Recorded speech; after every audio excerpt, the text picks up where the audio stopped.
আর কোনো কিছুর সাথে অর্থনীতির এতটা সম্পর্ক নাই, যুদ্ধের সাথে যতটা সম্পর্ক আছে। আজকের বিশ্ব, বাংলাদেশ একটা F-16 বলেন অথবা আরও উঁচু লেভেলের যে বিমান আছে কিনতে পারে না কেন?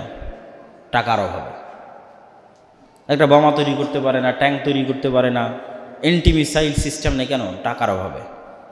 যারা আছে তার টাকার কারণে আছে। তো অন্যতম একটা বড় ফ্যাক্টর যুদ্ধে হচ্ছে টাকা, অর্থ। তো অর্থ যদি স্বাধীন না থাকে, অর্থ যদি কুক্ষিগত হয়ে যায়, তাহলে যুদ্ধ করেও স্বাধীন হওয়া যাবে না, যুদ্ধ করেও গোলাম থাকতে হবে। কেন? অর্থ স্বাধীন হয়, টাকা স্বাধীন হয়। তাহলে টাকা কোথায় গোলাম? সমাজে যখন সুদ থাকবে, পৃথিবীতে যখন সুদ থাকবে, তখন টাকা গোলাম, অর্থনীতি গোলাম। তখন যুদ্ধে বিজয় অর্জন করলেও প্রকৃত স্বাধীনতা অর্জন সম্ভব নয়। এই জন্য প্রকৃত স্বাধীনতার জন্য অর্থনৈতিক স্বাধীনতা জরুরি, লাজেম, লাগবেই। অর্থনৈতিক স্বাধীনতা ছাড়া কখনোই শুধু যুদ্ধ দিয়ে কোনো স্বাধীনতা টেকসই হয় না। উইদ্দাত লিল কাফিরিন, আগুনকে ভয় করো যে আগুন কাফেরদের জন্য তৈরি করা হয়েছে।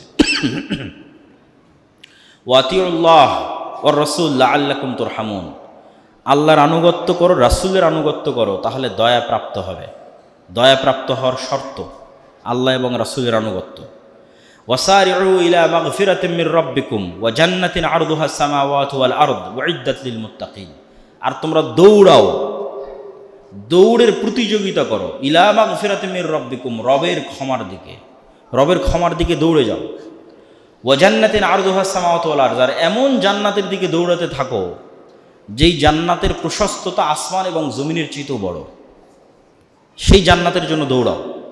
উইদ্দাত লিল মুত্তাকিন, আল্লাহ এই জান্নাত প্রস্তুত করেছেন মুত্তাকিদের জন্য। মুত্তাকি মানে আবার ওই আগের কথায় ফিরে যেতে হবে, যে সদা সর্বদা সতর্ক এবং সচেতন পদক্ষেপ নিচ্ছে। এটা ছাড়া আপনি জান্নাতে যেতে পারবেন না। একটা আলো, ওই যে এখানে ঝাড়বাতি আছে, রাতে যদি জ্বলে তাহলে সব পোকা এখানে আসবে। একমাত্র মুত্তাকি পোকা, যদি কোনো মুত্তাকি পোকা থেকে থাকে যে সদা সর্বদা সচেতন এবং সতর্ক পদক্ষেপ নেয়, ও সব পোকার চাইতে বিপরীতে ছুটবে। না, এই আলোতে যাওয়া যাবে না, গেলে পুড়ে যাব, বিপরীতে ছুটবে। কেন? ও সতর্ক সচেতন, ঠিক স্রোতের বিপরীতে চলার মতো। তাহলে মানুষের শাহওয়াত, মানুষকে টানতেছে, জাহান্নাম টানতেছে, মানুষের মনের ইচ্ছা। তাহলে ওই মনের ইচ্ছার বিপরীতে গিয়ে সদা সর্বদা সতর্ক পদক্ষেপ না নিলে আপনি তো জান্নাতের দিকে যেতে পারবেন না। তো জান্নাত প্রস্তুত আছে মুত্তাকিদের জন্য, যারা স্রোতের বিপরীতে, মনের বিপরীতে সদা সর্বদা সতর্ক এবং সচেতন পদক্ষেপ নেয়। আল্লাহ এবার মুত্তাকিদের কিছু বৈশিষ্ট্য বলছেন। আল্লাযীনা ইউনফিকুনা ফিস সাররাই ওয়াদ দাররা ওয়াল কাযিমিনাল গায়জ ওয়াল আফিনা আনিন নাস আল্লাহু ইউহিব্বুল মুহসিনিন।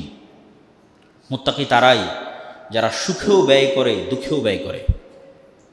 যখন কোটি টাকার মালিক তখন খরচ করা সহজ, যখন আমি রিক্সা চালক, 5 টাকাও নাই, তখনও আল্লাহর রাস্তায় দান করব, এটা অনেক কঠিন। ওয়াল কাযিমিনাল গায়জ, যারা রাগকে পান করে যায়। তৃষ্ণার্ত ব্যক্তি যেভাবে পানি পান করে ফেলে, আর এভাবে রাগকে পান করে নেয়। মানে কোনো মানুষের উপর রাগ তৈরি হলেও সেটার বহিঃপ্রকাশ ঘটায় না। সামর্থ্য এবং শক্তি আছে রাগের বহিঃপ্রকাশ ঘটানোর, তারপরও ঘটায় না। একটা তো সামর্থ্যই নাই, তার কথা বলা হচ্ছে না। অসহায় মানুষও রাগ করে কি করবে? কিন্তু যে রাগ করে কিছু করতে পারবে তারপরেও করে না, ওয়াল কাযিমিনাল গায়জ, রাগকে নিজের মধ্যেই রাখে। ওয়াল আফিনা আনিন নাস, একদল আছে রাগ তাৎক্ষণিক প্রকাশ করলো না, কিন্তু ঠান্ডা মাথায় ব্রেনে ওকে মারবে, সময় সাপেক্ষে এমনভাবে প্যাচে ফেলবে, প্রতিশোধ নেবে খুব ঠান্ডা ব্রেনে। আল্লাহ পরের ধাপে এই জন্য বলতেছেন, রাগকে দমন করলা কিন্তু ধীরে সুস্থে প্রতিশোধ নিলে না। ওয়াল আফিনা আনিন নাস, ক্ষমা করে দিবে। কাযিমিনাল গায়জ, রাগ বহিঃপ্রকাশ ঘটাবে না। ওয়াল আফিনা আনিন নাস, ক্ষমা করে দিবে। এর চাইতে উঁচু স্তর কোনটা? ওটার কথা এবার সব শেষে বলছে। আল্লাহু ইউহিব্বুল মুহসিনিন, এটা তো গেল স্বাভাবিক মুত্তাকি এবং মুমিনদের কাজ। স্বাভাবিক মুত্তাকি এবং মুমিনদের কাজ হচ্ছে রাগের বহিঃপ্রকাশ ঘটাবে না, মানুষকে ক্ষমা করে দেবে। এদের চাইতে উঁচু স্তর মুহসিন, ইহসান, তারা কারা? রাগ তো চেপে যাবে যাবে, ক্ষমা তো করে দিবে দিবে, পাল্টা তার সাথে ভালো ব্যবহার করবে। এ হলো মুহসিন। আল্লাহু ইউহিব্বুল মুহসিনিন। আর এই সর্বোচ্চ স্তরে যে পৌঁছে গেছে এদেরকে আল্লাহ ভালোবাসে।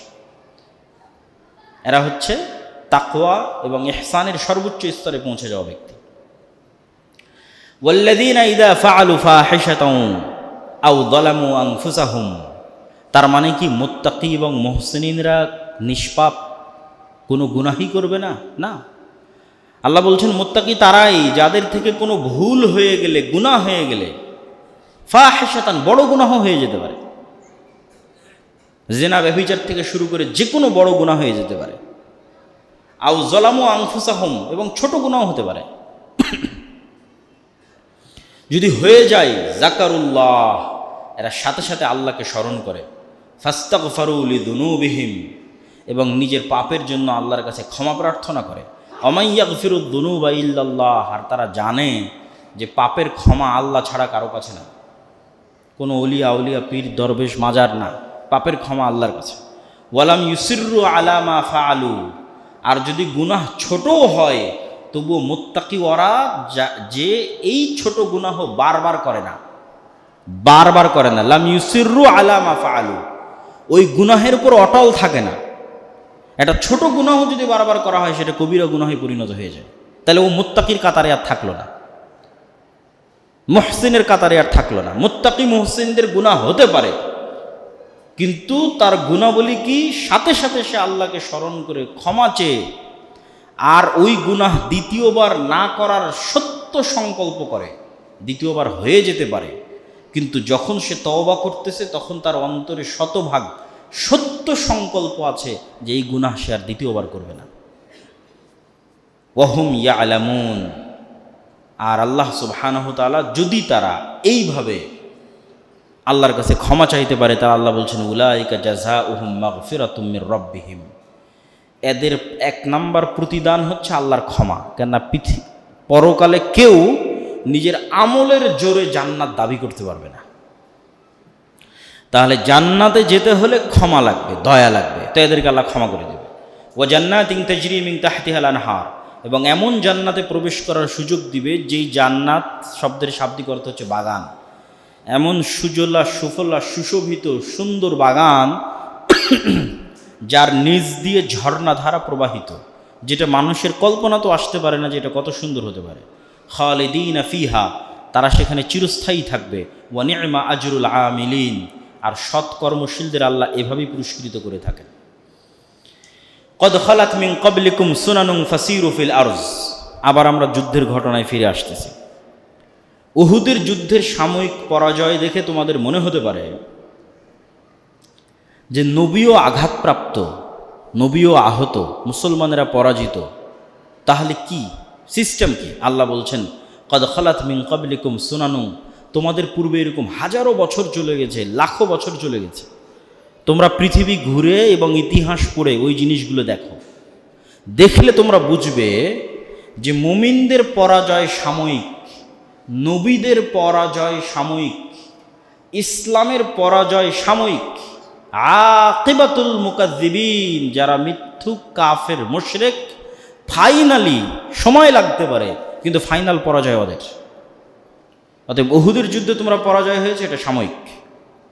ফাইনাল পরাজয় কাদের হবে? যারা আজকে উহুদের যুদ্ধে জয়লাভ করে গেছে, ফাইনালি এদের পরাজিত হতেই হবে, একদিন আগে অথবা একদিন পরে।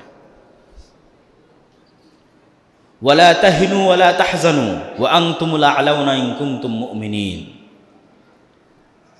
আহত নবী, শহীদদের বিকৃত শরীর, কেন হামজা রাদিয়াল্লাহু তাআলা আনহুর শরীরকে বিকৃত করা হয়েছে।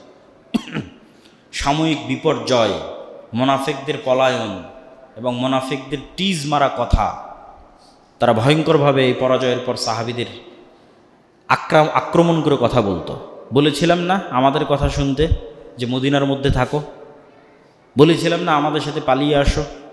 এই যে আমাদের সিদ্ধান্ত ঠিক ছিল, আমাদের কথা না শোনার জন্যই পরাজয় হয়েছে। বলছে ওয়ালা তাহিনু ওয়ালা তাহজানু, এই ধরনের চতুর্মুখী চাপে ওয়ালা তাহিনু ওয়ালা তাহজানু, তোমরা ভেঙে পড়িও না। দিনের দাওয়াত, আল্লাহর রাস্তায় জিহাদের বিষয় তোমাদের প্রতিজ্ঞা যেন দুর্বল না হয়, এবং যারা যুদ্ধে নিহত হয়েছে এবং আহত হয়েছে তাদের নিয়ে যেন তোমরা হতাশায় না ডুবে থাকো। ও আনতুমুল আ'লাউনা, কেননা যারা মারা গেছে এরা আল্লাহর কাছে জান্নাতে জীবিত, আর তোমরা যারা দুনিয়াতে এখন পরাজিত এবং আহত অবস্থায় আছো তোমরা বিজয়ী হবা। ইন কুনতুম মুমিনিন, যদি তোমাদের মধ্যে ঈমান থাকে, যদি তোমাদের মধ্যে তাকওয়া থাকে, যদি তোমাদের মধ্যে সবর থাকে।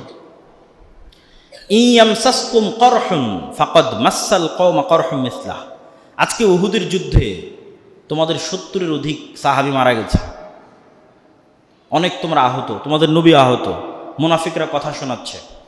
তা আজকে তোমরা যেই কষ্টের মধ্যে দিয়ে যাচ্ছ, ফাকাদ মাসাল কওমা করহুম মিসলাহ, এর চাইতে বেশি কষ্ট অথবা হুবহু এরকমই কষ্ট আল্লাহ কাফেরদের দিয়েছেন বদরে।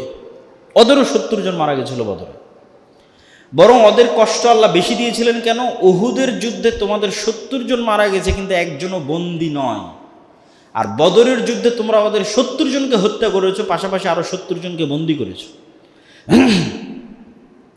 তোমাদের যে 70 জন মারা গেছে এরা জান্নাতে জীবিত, আর ওদের যে 70 জন মারা গেছে ওরা জাহান্নামের আগুনে জ্বলতেছে।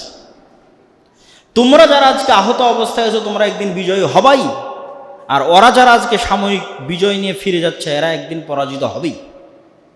তাহলে আজকে তোমরা যে কষ্ট পাচ্ছ কাছাকাছি এইরকমই অথবা এর চেয়ে বেশি কষ্ট আল্লাহ মক্কার কাফের মুশরিকদের বদরে দিয়েছেন। ওয়া তিলকাল আইয়ামু নুদাবিলুহা বাইনান নাস, আর আমি দিনকে মানুষের মধ্যে এভাবেই ঘুরাই। যেমন গত 17 বছর এবং এখনকার ইতিহাস যদি বাংলাদেশের দেখেন তাহলে এই আয়াতটাকে আপনি মিলাতে পারবেন যে ওয়া তিলকাল আইয়ামু নুদাবিলুহা বাইনান নাস, আমি আল্লাহ সময়ের মালিক, রাজত্বের মালিক, এইভাবেই সময়কে পরিবর্তন করতে থাকি। এক সময়ের ফাঁসির কাষ্ঠের আসামি এখন মন্ত্রী, আবার এক সময়ের মন্ত্রী এখন ফাঁসির কাষ্ঠের আসামি। অতিলকাল আইয়ামু নুদাবিলুহা বাইনান নাস। তো কালকে বদরে তোমরা অল্প ছিলে, ফেরেশতা দিয়ে বিজয় দান করেছি, আজকে উহুদে তোমরা অনেক, তারপরেও তোমাদের নবী আহত, তোমাদের 70 জন নিহত। তিলকাল আইয়ামু নুদাবিলুহা বাইনান নাস, এভাবেই মানুষের মধ্যে সময়কে আমি ঘুরাই। ওয়ালিয়া'লাম আল্লাহুল্লাযীনা আমানু ওয়া ইয়াত্তাখিযা মিনকুম শুহাদা, আল্লাহ যাচাই করতে চান কে তোমাদের মধ্যে প্রকৃত মুমিন। খালি যদি বিজয়ের পর বিজয় আসে তাহলে এই মুনাফিকদের চেহারা তো বের হতো না, এটা পরিষ্কার হতো না যে কে ইমানের উপর অটল আছে, এটা তো আল্লাহ জানতে চায়। শুধু ইমান আনলাম আশহাদু আল্লা ইলাহা ইল্লাল্লাহ ওয়া আশহাদু আন্না মুহাম্মাদার রাসূলুল্লাহ, কাজ শেষ, জান্নাতে চলে যাব, এটা হয় না। এই ইমানের আনয়নের পর এই কথার উপর পরীক্ষা দিতে হবে যে তুমি এই কথার উপর কতটা সত্যবাদী, যে আশহাদু আল্লা ইলাহা ইল্লাল্লাহ ওয়া আশহাদু আন্না মুহাম্মাদার রাসূলুল্লাহ, এটার উপর কতটা সত্যবাদী এর পরীক্ষা দিতে হবে।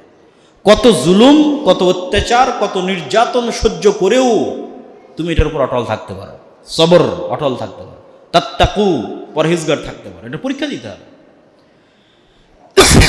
ওয়া ইয়াত্তাখিযা মিনকুম শুহাদা, আর তোমরা মনে করছো যে মরে গেলাম এটা মনে হয় কষ্ট, জি না। ওয়া ইয়াত্তাখিযা মিনকুম শুহাদা, আল্লাহ তো তোমাদের মধ্যে থেকে শহীদ নিতে চায়, কেন শহীদ হচ্ছে সর্বোচ্চ মর্যাদা। তোমাদের দৃষ্টিতে এটা মৃত্যু, বাস্তবে তো এটা জান্নাতে যাওয়ার ওসিলা। মানুষের দৃষ্টিতে এটা কি মৃত্যু, আর আল্লাহ সুবহানাহু ওয়া তাআলার মূলনীতিতে ওই ব্যক্তি যে শহীদ হলো আর জান্নাতে যাওয়ার ওসিলা, ও মরেনি, ও জান্নাতে চলে গেছে। আপনি এখন কোন দৃষ্টিতে দেখবেন সেটা আপনার বিষয়। আপনি দেখতে পারেন যে আমি মারা গেছি, অথবা আপনি দেখতে পারেন আমি জান্নাতে চলে গেছি। দেখবেন কোন দৃষ্টিতে? আল্লাহ বলছে ওয়াত্তাখিযা মিনকুম শুহাদা, আল্লাহ তো তোমাদের মধ্যে থেকে শহীদ দিতে চায়। ওয়াল্লাহু লা ইউহিব্বুদ যালিমিন, আর আল্লাহ সুবহানাহু ওয়া তাআলা যারা অত্যাচারী জালেম তাদেরকে ভালোবাসেন না এবং এদেরকে বিজয় দিবেন না। ওয়ালিয়ুমাহহিসাল্লাহুল্লাযীনা আমানু ওয়া ইয়ামহাকাল কাফিরিন। আম হাসিবতুম আন তাদখুলুল জান্নাহ, ওই আগের কথাকে আল্লাহ আরো শক্ত করে বলতেছে। আম হাসিবতুম আন তাদখুলুল জান্নাহ, তোমরা কি মনে করে নিয়েছো জান্নাত মামার বাড়ি, নানির বাড়ি, হাতের মোয়া, পড়লাম কালেমা চলে গেলাম জান্নাত? না। ওয়ালাম্মা ইয়ালামিল্লাহুল্লাযীনা জাহাদু মিনকুম, আল্লাহ সুবহানাহু ওয়া তাআলা দেখতে চায় যে ইসলাম দিন সাময়িক আবেগের নাম নয়, দীর্ঘস্থায়ী ইস্তেকামাত এবং দীর্ঘস্থায়ী সবর ছাড়া প্রকৃত মুমিন হওয়া যায় না। তোমরা কি জান্নাতে যাওয়াকে এতই সহজ মনে করলে? কালেমা পড়বা, মুসলমান হবে, জান্নাতে চলে যাবা? না, আল্লাহ সুবহানাহু ওয়া তাআলা পরীক্ষা করে দেখতে চায় যে কে আল্লাহর রাস্তায় কেমন ত্যাগ আর কুরবানি দিতে পারে, আর কে আল্লাহর রাস্তায় ত্যাগ এবং কুরবানি দিতে ব্যর্থ। ওয়া ইয়ালামু আস-সাবিরিন, আর কে ধৈর্য ধরতে পারে আল্লাহর রাস্তায় বিপদ আপদ, দুঃখ কষ্ট, জুলুম অত্যাচার সব কিছুর মোকাবেলায় কে ধৈর্য ধরতে পারে, আল্লাহ এটা দেখতে চান। ওয়ালাকাদ কুনতুম তামান্নাউনাল মাউতা মিন ক্বাবলি আন তালকাউহু ফাকাদ রাআইতুমুহু ওয়া আনতুম তানজুরুন। উহুদের যুদ্ধের শুরুতে একদল সাহাবী খুব আবেগী ছিল, যারা বদরে অংশগ্রহণ করতে পারেনি, যে আমরা এবার যদি উহুদের যুদ্ধে পায়ে একদম তুলাধনা করে দেব। তখন আল্লাহ তাদেরকে একটু শিক্ষা দিয়ে বলতেছেন, ওয়ালাকাদ কুনতুম তামান্নাউনাল মাউতা, তোমরা তো মৃত্যু চাচ্ছিলে, যে হ্যাঁ আমরা মদিনার বাইরে গিয়ে মোকাবেলা করব, যুদ্ধ করব, কিন্তু এখন ফাকাদ রাআইতুমুহু ওয়া আনতুম তানজুরুন, এখন মৃত্যু যুদ্ধ তোমাদের চোখের সামনে উপস্থিত। তো শুধু তাৎক্ষণিক মুখের কথা আর বাস্তবতা এক নয়, এটা আল্লাহ শিক্ষা দিচ্ছেন, যে মুখে বললাম যুদ্ধ করব, আর বাস্তবের যুদ্ধের মাঠে টিকে থাকা এক নয়। যখন বাস্তবে মুহাম্মদ সাল্লাল্লাহু আলাইহি ওয়াসাল্লামকে উহুদের মাঠে চারিদিক থেকে শত্রুরা ঘিরে ধরেছে, তখন মুহাম্মদ সাল্লাল্লাহু আলাইহি ওয়াসাল্লামের পাশে কয়জন ছিল? সর্বোচ্চ 7 থেকে 10 জন। আবু তালহা আল আনসারী, মুসআব, আবু দুজানা, উম্মে আম্মারা, অল্প কয়েকজন সাহাবী। যখন মুসআব বিন উমাইর যুদ্ধের মাঠে মারা গেল, যিনি রাসূল সাল্লাল্লাহু আলাইহি ওয়াসাল্লামের পতাকা বাহক ছিলেন, তার চেহারা কিছুটা আল্লাহর নবীর সাথে মিলত। তখন মুশরিকরা ছড়িয়ে দিল যে মুহাম্মদ সাল্লাল্লাহু আলাইহি ওয়াসাল্লাম মারা গেছে। যখন মুহাম্মদ সাল্লাল্লাহু আলাইহি ওয়াসাল্লাম মারা গেছে, এই মৃত্যু সংবাদ ছড়িয়ে পড়ল, তখন যাদের ঈমান দুর্বল তারা আরও দুর্বল হয়ে গেল, যে নবী যদি মারা যায় তাহলে যুদ্ধ করে কি হবে? তার চেয়ে বরং আব্দুল্লাহ বিন উবাই অথবা আবু সুফিয়ান এদের সাথে সুলা এবং একটা সালিশ করে নিলেই ভালো, যেহেতু নবী মারা গেছে। তখন আল্লাহ কোরআন মাজিদে আয়াত অবতীর্ণ করে বলছেন, ওমা মুহাম্মাদুন ইল্লা রাসূলুন ক্বাদ খালাত মিন ক্বাবলিহি রাসূল। মুহাম্মদ কি তোমাদের আল্লাহ? মুহাম্মদ কি তোমাদের সৃষ্টিকর্তা? মুহাম্মদ একজন রাসূল মাত্র। ওমা মুহাম্মাদুন ইল্লা রাসূল, শুধু রাসূল, সাধারণ তোমাদের মানুষ, কিন্তু আমি তাকে রাসূল বানিয়েছি। ক্বাদ খালাত মিন ক্বাবলিহি রাসূল, আরে এর পূর্বে তো আরো হাজারো রাসূল গেছে, ওই হাজারো রাসূলের মধ্যে শত রাসূল আল্লাহর রাস্তায় মরে গেছে। বেশি দিন নয়, তোমরা এখন যে সময় অবস্থান করছো তার 400-500 বছর পর ইয়াহিয়া এবং জাকারিয়া আল্লাহর রাস্তায় নিহত হয়েছে। তাহলে মুহাম্মদ সাল্লাল্লাহু আলাইহি ওয়াসাল্লাম তোমাদের সৃষ্টিকর্তা নয় যে তোমরা তার ইবাদত করো।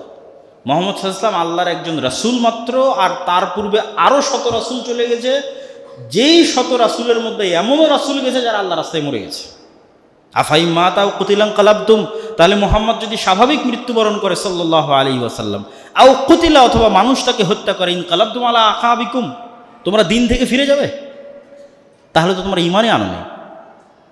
কেন? মুহাম্মদ তো আল্লাহর, তোমরা তো ঈমান এনেছো আল্লাহর উপর, আল্লাহ তো মরেনি, তাহলে তো ঈমান বিশুদ্ধ হয়।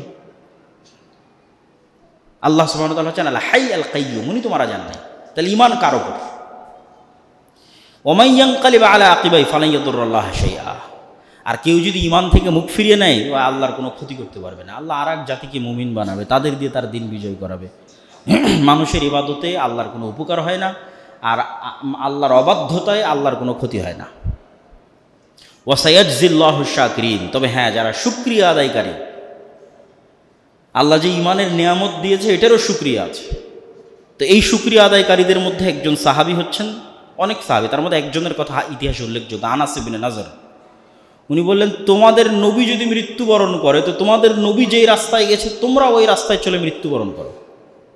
এবং উনিও বীর বিক্রমে যুদ্ধের ময়দানের মধ্যে ঢুকে গেলেন মুশরিকদের মধ্যে, যে নবী যদি মারা যায় তাহলে নবী যে রাস্তায় মারা গেছে আমিও সেই রাস্তায় মারা যাব। তখনও কিন্তু স্পষ্ট হয়নি যে আল্লাহ নবী বেঁচে আছে না মারা গেছে। এবং আনাস বিন নাজর রাদিয়াল্লাহু তাআলা আনহু বীর বিক্রম যুদ্ধ করে তিনিও শহীদ হয়ে গেলেন। আর এই সেম আয়াত যখন মুহাম্মদ সাল্লাল্লাহু আলাইহি সাল্লাম সত্যিকারই মারা গেলেন, যখন তার মৃত্যু হলো, উহুদের যুদ্ধে না, একদম পরে, মক্কা বিজয়ের পরে, তখন তো ওমর রাদিয়াল্লাহু তাআলা মানতে চান না যে মুহাম্মদ সাল্লাল্লাহু আলাইহি সাল্লাম মারা গেছেন। তখন আবু বকর রাদিয়াল্লাহু তাআলা এই আয়াত পাঠ করে নিশ্চিত করলেন যে মুহাম্মদ সাল্লাল্লাহু আলাইহি সাল্লাম মারা যেতে পারে। ওয়ামা কানা লিনাফসিন আন তামুতা ইল্লা বিইজনিল্লাহ, কিতাবাম মুআজ্জালা, তোমরা উহুদের যুদ্ধে অংশ নাও আর উহুদের যুদ্ধে থেকে পালিয়ে মদিনার মধ্যে লুকিয়ে থাকো, মৃত্যু আল্লাহর নির্ধারিত কিতাবে আছে। কারো বাপের ক্ষমতা নাই যে স্বেচ্ছায় মৃত্যুবরণ করে আর স্বেচ্ছায় বেঁচে থাকে, বরং আল্লাহর কিতাবে নির্ধারিত। ওয়াকাআইয়িম মিন নাবিয়্যিন কাতালা মাআহু রিব্বিয়ুনা কাসীর, আর আজকে তোমরা প্রথম মুহাম্মদ সাল্লাল্লাহু আলাইহি সাল্লামের সাথে যুদ্ধ করতেছো না, ইতিপূর্বে আর কত নবীর সাথে এরকম কত রব্বানি লোক যুদ্ধ করেছে আল্লাহর রাস্তায়, তার হিসাব নাই। ওয়াকাআইয়িম মিন নাবিয়্যিন, আর কত নবী ইতিপূর্বে কাতালা মাআহু রিব্বিয়ুনা, যাদের সাথে যুদ্ধ করেছে আল্লাহওয়ালা মানুষেরা, রব্বানি মানুষেরা, আল্লাহওয়ালা মানুষেরা।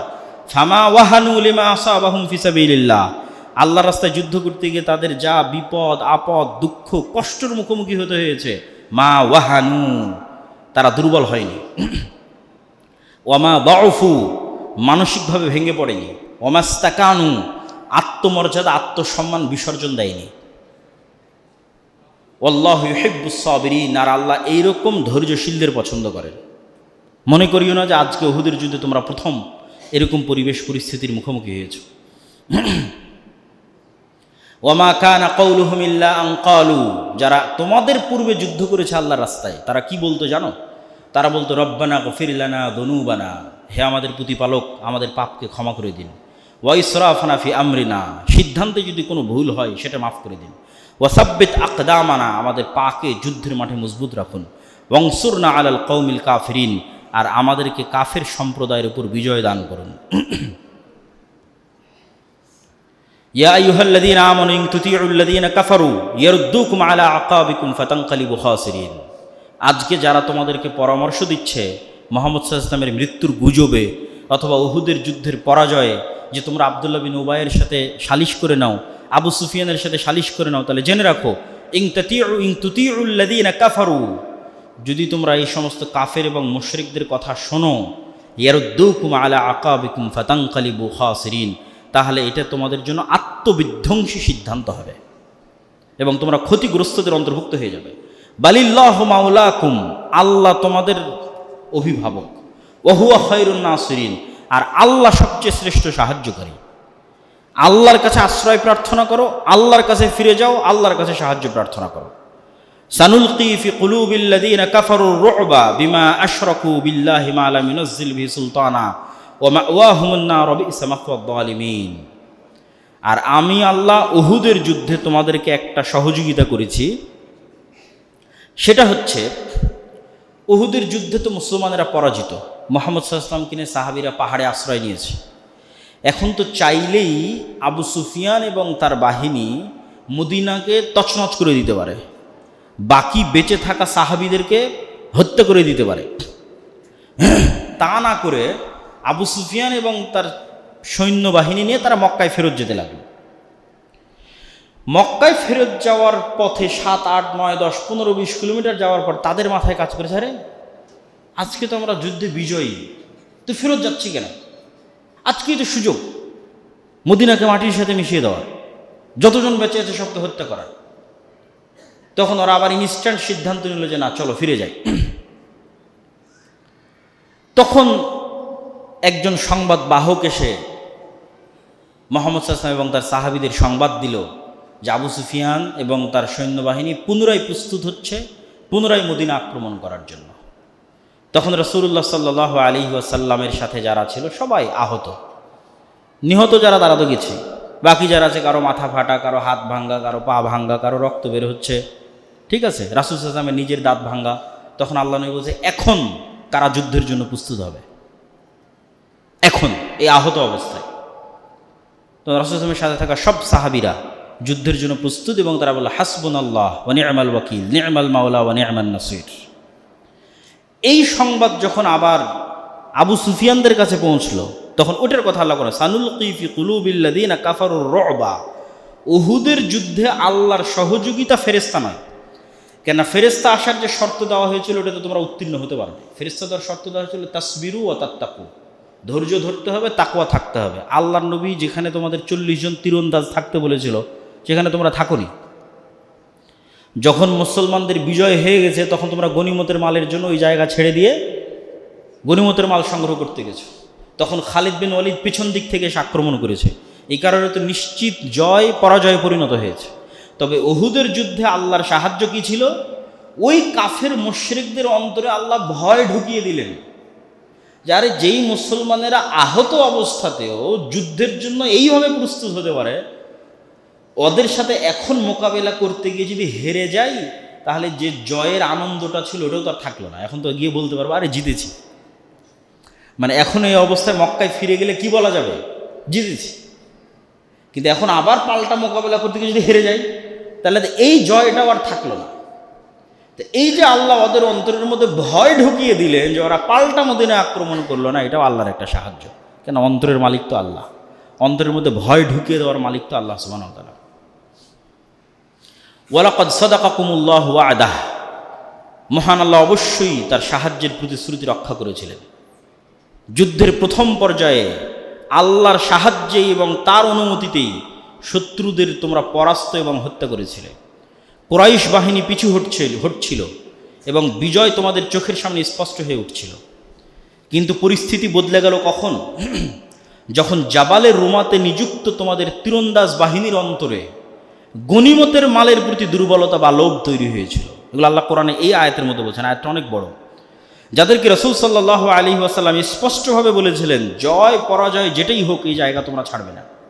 এই স্পষ্ট নির্দেশ নিয়েও তোমরা পরস্পর তর্ক বিতর্কে লিপ্ত হলে। একদল বলল যুদ্ধ তো শেষ হয়ে গেছে, এখানে থেকে লাভ কি, তার যে গনিমতের মাল সংগ্রহ করি, এই বলে তারা গনিমতের মাল সংগ্রহ করতে চলে গেল। আর আব্দুল্লাহ বিন জুবাইর যে নেতা, সে বারবার বলতে থাকলো না এখান থেকে যেও না, আল্লাহর নবীর আদেশ। তার সাথে মাত্র 10-12 জন থাকলো, যারা ওখানেই দায়িত্বরত অবস্থায় খালিদ বিন ওয়ালিদের আক্রমণে নিহত হলো। এভাবেই তোমরা আল্লাহর ওয়াদাকৃত এবং তোমাদের কাঙ্ক্ষিত যে বিজয় দেখার পরেও রাসূলের আদেশ অমান্য করলে এবং নিজেদের পরাজয় নিজেরাই ডেকে আনলে। মূলত তোমাদের মধ্যে কেউ কেউ দুনিয়া চেয়েছিল, অর্থাৎ গনিমতের তাৎক্ষণিক দুনিয়াবি লোভ তোমাদের সিদ্ধান্তকে প্রভাবিত করেছিল। আবার কেউ কেউ শুধু আখিরাত চেয়েছিল, তাই তারা রাসূলের নির্দেশ রক্ষায় ওই স্থানে অটল থেকে নিজেদের জীবন পর্যন্ত দিয়ে দিল। আর এভাবেই মহান আল্লাহ মুশরিকদের উপর অর্জিত সাক্ষাৎ বিজয় থেকে তোমাদের ফিরিয়ে দিলেন। অর্থাৎ আল্লাহর সাহায্য বন্ধ হয়ে গেল এবং তিনি তোমাদেরকে পরাজিত হতে দিলেন, বাধা দিলেন না। তোমরা পরাজিত হচ্ছিলে, আল্লাহ এসে আবার বাঁচালেন না। আর পরাজয় মানেই খারাপ নয়। প্রজ্ঞাময় মহান আল্লাহ সুবহানাহু ওয়া তাআলার প্রতিটি কাজের মধ্যে হিকমত রয়েছে। তিনি তোমাদেরকে পরীক্ষা করতে চান। আর তোমরা যারা এই যুদ্ধে ভুল করেছিলে, এই যুদ্ধের বিভিন্ন পরিস্থিতিতে যারা ভুল করেছ, আল্লাহ সুবহানাহু ওয়া তাআলা তাদের সকলকে ক্ষমা করে দিয়েছেন। আল্লাহু যু ফাযলিন আলাল মুমিনিন, আর আল্লাহ এভাবেই মুমিনদের উপর দয়া করে থাকেন। তো আমরা শুধুমাত্র 152 আয়াত পর্যন্ত পৌঁছতে পেরেছি। পরবর্তী কোনো জুমায় যদি কোথাও সুযোগ হয় আমরা উহুদের যুদ্ধের এই ধারাবাহিক আলোচনা শেষ করব, আল্লাহ সুবহানাহু ওয়া তাআলা যেভাবে বর্ণনা করেছে। তো আমরা এই পুরো 121 থেকে 152 নম্বর আয়াত পর্যন্ত সূরা আলে ইমরানের, এর মধ্যে থেকে আমরা কি শিখলাম যদি সামারি সারমর্ম করি, যেহেতু আমাদের সময় শেষে এসেছে। তাহলে সামারি সারমর্ম হচ্ছে, নবী সাথে থাকার পরেও আল্লাহ সুবহানাহু ওয়া তাআলার সাথে জিবরাইলের মাধ্যমে নবীর সদা সর্বদা কথোপকথন হওয়ার পরেও মুসলমানেরা যুদ্ধে পরাজিত হচ্ছে এবং এই পরাজয় থেকে অনেক কিছু শিখার আছে। যে উম্মতে মুহাম্মাদীকে আল্লাহ অতি অলৌকিক কিছু দিয়ে বিজয় দিবে না, অতি অলৌকিক কিছু। ফেরেশতাদের ওখানেও আল্লাহ বাধা দিলেন, মানে সংশোধন করে দিলেন যে তোমরা মনে করিও না যে ফেরেশতা আসলেই জিতে যাব, আর ফেরেশতা না আসলে আমরা পরাজিত হব। জয় পরাজয়ের মালিক আল্লাহ। তাহলে অতি অলৌকিক কিছু ঘটে মুসলমানেরা জয়লাভ করবে তা নয়, বরং পৃথিবীর পরিবেশ এবং পরিস্থিতির সাথে খাপ খেয়ে নবীদের মতো চরম ত্যাগ স্বীকার করতে পারবে, আল্লাহর নবীর সাহাবীদের মতো চরম আত্মত্যাগ দিতে পারবে, তাসবিরু ওয়া তাত্তাকু, দিনের উপর অটল থাকতে পারবে, তাকওয়া অবলম্বন করতে পারবে, সর্বোচ্চ চেষ্টা করতে পারবে, তখন তোমাদের বিজয় তোমাদের হাতে ধরা দিবে। এবং অতীতে যে সমস্ত নবীরা চলে গেছে তাদেরও আল্লাহ সুবহানাহু ওয়া তাআলা বর্ণনা দিয়েছেন যে তাদের গুণাবলী কী ছিল, তারা আল্লাহর কাছে কিভাবে দোয়া করত। আর জান্নাত এত সহজ নয়, জান্নাতে যাওয়ার জন্য অনেক কাঠখড় এবং ত্যাগ এবং তিতিক্ষার পরীক্ষায় পাশ করেই জান্নাতে যেতে হবে। আর মৃত্যু মানেই দুনিয়ার দৃষ্টিতে মৃত্যু, কিন্তু আল্লাহ সুবহানাহু ওয়া তাআলার দৃষ্টিতে জান্নাত। এরকম অসংখ্য কিছু এই আয়াতগুলোর মধ্যে ফুটে উঠেছে। আল্লাহ সুবহানাহু ওয়া তাআলা আমাদেরকে তার দ্বীনের উপর অটল থাকার, ধৈর্য ধারণ করার এবং সদা সর্বদা তাকওয়া অবলম্বন করে আমাদের জীবন পরিচালনা করার তৌফিক দান করুক। আল্লাহুম্মা আমিন।